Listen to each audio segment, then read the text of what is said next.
Bismillahirrahmanirrahim. Assalamualaikum warahmatullahi wabarakatuh. Alhamdulillahirrabbilalamin. Wassalatu wassalamun ala asrofil anbiya wa mursalin Sayyidina Muhammadin wa ala alihi wa sahbihi ajmain amma ba'du.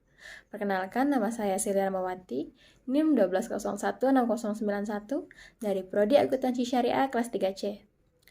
Baiklah, pada kesempatan kali ini, saya akan menjelaskan kembali tentang materi yang telah saya pahami dan saya pelajari selama 1 semester ini pada mata kuliah Ekonomi Mikrosyariah. Adapun 7 materi pokok pada mata kuliah ini meliputi yang pertama permintaan, penawaran, dan keseimbangan pasar. Yang kedua ada elastisitas, yang ketiga teori perilaku individu, yang keempat teori produksi, yang kelima pasar persaingan sempurna, 6 pasar persaingan monopolistik, dan yang terakhir ada pasar oligopoli. Pertama-tama saya akan bahas tentang permintaan, penawaran, dan keseimbangan pasar. Yang pertama permintaan.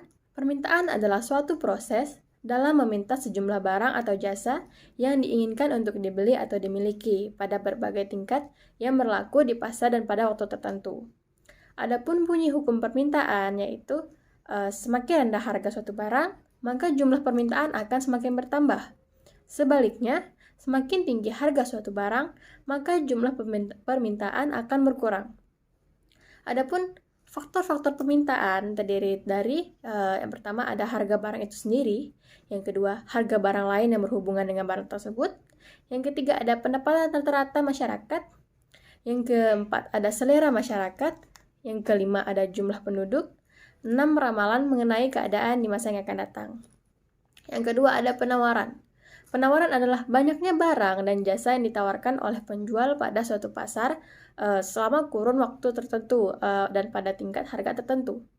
Adapun bunyi hukum penawaran yaitu apabila tingkat harga naik, maka jumlah barang yang ditawarkan akan naik. Sebaliknya jika tingkat harga turun, maka jumlah barang yang ditawarkan akan ikut turun. Adapun faktor-faktor dari penawaran itu sendiri meliputi yang pertama ada biaya produksi dan teknologi yang digunakan, yang kedua jumlah penjual, yang ketiga perkiraan harga di masa yang akan datang, dan yang terakhir ada kondisi dari alam sekitar. Selanjutnya ada keseimbangan pasar. Keseimbangan pasar adalah interaksi antara kekuatan permintaan dan penawaran di pasar yang menghasilkan keseimbangan harga dan kuantitas.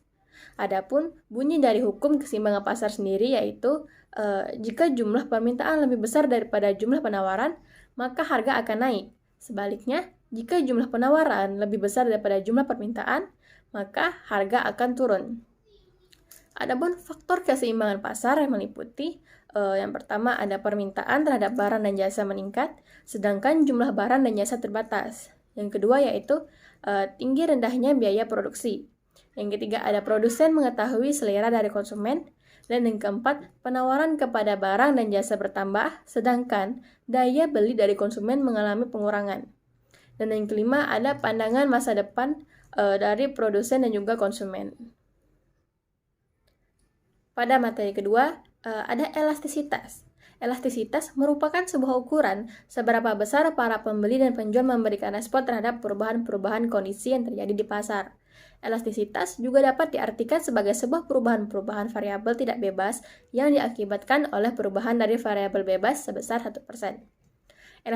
Elastisitas sendiri terbagi menjadi dua, yaitu elastisitas permintaan dan elastisitas penawaran. Elastisitas permintaan adalah besarnya pengaruh presentasi perubahan harga terhadap presentasi perubahan jumlah barang yang diminta.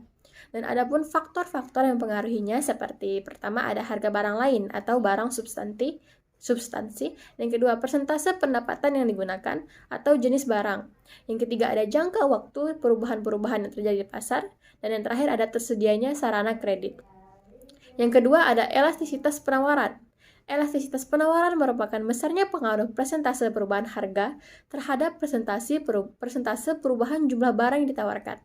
Dan adapun faktor-faktor yang mempengaruhinya seperti ada waktu, daya tahan barang atau produk, mobilitas faktor produksi, kemudahan produsen baru untuk memasuki pasar, dan yang terakhir jumlah persediaan barang. Selanjutnya ada materi pokok ketiga yaitu tentang teori perilaku individu.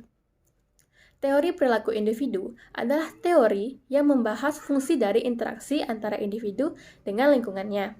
Individu membawa tatanan dalam organisasi berupa kemampuan, kepercayaan pribadi, pengharapan, kebutuhan, dan sangat aktifnya persaingan promosi penjualan pengalaman masa lainnya. Semua perilaku individu pada dasarnya dibentuk oleh kepribadian dan pengalaman masing-masing individu. Dan ada 4 variabel tingkat individual, yaitu meliputi karakter biografis, kemampuan kepribadian, dan pembelajaran. Dan yang keempat, ada materi tentang teori produksi. Teori produksi adalah teori yang menjelaskan hubungan antara tingkat produksi dengan jumlah faktor-faktor produksi dan hasil penjualan outputnya. Teori produksi ini dibagi menjadi 2, yaitu ada produksi dalam jangka pendek dan produksi dalam jangka panjang. Dan adapun faktor-faktor produksi meliputi yang pertama ada tanah atau lahan, yang kedua tenaga kerja, yang ketiga modal, yang keempat organisasi. Dan fungsi dari produksi ini sendiri adalah untuk menentukan intensitas input yang tepat agar output suatu produksi dapat tetap berada di puncaknya. Dan tujuan dari produksi yaitu pertama untuk memenuhi kebutuhan konsumen. Yang kedua, untuk berupaya memperoleh keuntungan yang sebesar-besarnya. Yang ketiga, menghasilkan barang setengah jadi guna memenuhi kebutuhan produksi selanjutnya. Materi selanjutnya membahas tentang pasar persaingan sempurna. Pasar persaingan sempurna adalah sebuah struktur pasar di mana terdapat banyak penjual dan juga perusahaan yang menghasilkan barang. Pada pasar persaingan sempurna, jenis produk yang dijual relatif sama atau bersifat homogen. Dan adapun ciri-ciri dari pasar persaingan sempurna ini yaitu pertama tentunya harus ada penjual dan pembeli yang jumlahnya sama banyak. Yang kedua, pedagang bebas menutup ataupun membuka usaha mereka. Yang ketiga, barang yang dijual relatif sama karena dari awal yang tadi itu bersifat homogen. Dan yang keempat, penjual dan pembeli mengetahui informasi harga yang jelas. Pasar persaingan sempurna ini memiliki kelebihan. Tentunya yang pertama, tidak memiliki persaingan yang cukup ketat karena barang atau jasa yang ditawarkan masih sejenis. Yang kedua, harga yang ada di pasar persaingan sempurna ini cenderung lebih stabil jika dibandingkan dengan pasar persaingan tidak sempurna. Selanjutnya, para perusahaan atau penjual tidak perlu mengeluarkan budget iklan promosi yang banyak, karena produk yang ditawarkan pasti sudah dikenal oleh banyak pembeli. Yang keempat, pembeli bebas untuk memilih dan mendapatkan produk yang diinginkan dari penjual mana saja. Dan yang terakhir, dapat memaksimalkan kualitas produksi, karena para produsen saling berlomba-lomba untuk meningkatkan mutu produk yang akan mereka jual. Namun, tentu saja pasar persaingan sempurna ini juga memiliki kekurangan, yaitu pertama banyaknya pesaing yang membuat hambatan untuk penjual baru masuk ke dalam pasar. Yang kedua, penjual yang memiliki lokasi utama dan strategis cenderung akan lebih mudah mendapatkan pembeli. Yang ketiga, para pembeli akan kesulitan untuk memilih produk yang mereka inginkan karena produk yang tersedia masih sejenis dan kualitasnya juga relatif sama. Adapun salah satu contoh penjual yang bersaing di pasar persaingan sempurna ini yaitu seperti penjual kebutuhan pokok, yaitu beras. Karena jumlah penjual yang membeli beras sangatlah banyak. Selain itu, di pasar beras juga seluruh penjualnya menjual produk yang seragam, yaitu beras yang sudah menjadi kebutuhan pokok bagi masyarakat Indonesia. Selain itu, di pasar beras juga para penjual ataupun pembeli tidak bisa mempengaruhi harga beras karena keduanya sama-sama tidak memiliki kekuatan untuk mengendalikan harga dan hanya mengikuti harga pasaran yang berlaku. Seperti itu. Yang keenam, ada materi tentang pasar persaingan monopolistik.